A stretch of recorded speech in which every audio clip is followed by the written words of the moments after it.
En dehors de Paris, l'une des villes clés de la campagne sera incontestablement la ville de Marseille. Marseille où les déclarations prennent un certain relief en raison de la personnalité des candidats. Jean-Marie Le Pen, Bernard Tapie et Jean-Claude Gaudin ne se sont pas ménagés ces derniers jours, c'est le moins que l'on puisse dire. Reportage à Marseille de Roland Sicard.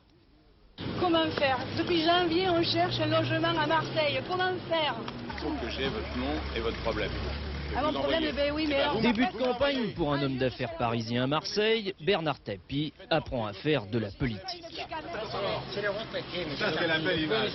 Un Bernard Tapie qui, après avoir racheté l'OM, vise maintenant un fauteuil de député. Son programme, plus de formation, moins de chômage et des engagements précis.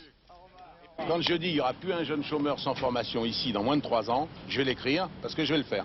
Si c'est ça qu'ils veulent, je vais l'écrire et je vais m'y engager par écrit. Les autres, ils passent leur temps à dire aimons-nous les uns les autres, il faut reculer. Ils parlent, ils bavassent. Alors ça, ici, il y en a des parleurs.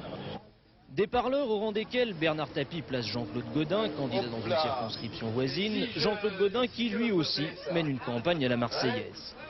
Allez, on recule devant Pour le candidat UDF, un argument de poids, le renouveau de la droite à Marseille, et un adversaire, le Parti socialiste. Les socialistes ici sont malades. Ils se cherchent, ils s'interrogent, ils ont besoin de chefs venus d'ailleurs. En quelque sorte, M. Tapie, c'est le remède, c'est le clister.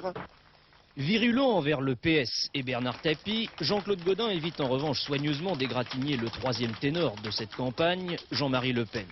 Une sorte de code de bonne conduite entre la droite et l'extrême droite, mais pour l'instant, aucun accord de désistement n'a été passé. D'abord, des désistements, il y a des gens qui sont retirés d'eux-mêmes. Ce sont ceux qui n'ont pas 12,5 des inscrits. Alors, on verra bien, selon les situations.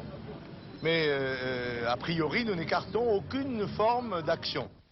Aucune forme d'action à exclure, le paysage politique marseillais est en recomposition. Le Pen, Gaudin, Tapie, mais aussi Peuzet, chacun cherche en fait à marquer le point décisif pour la prochaine bataille, celle de la mairie de Marseille.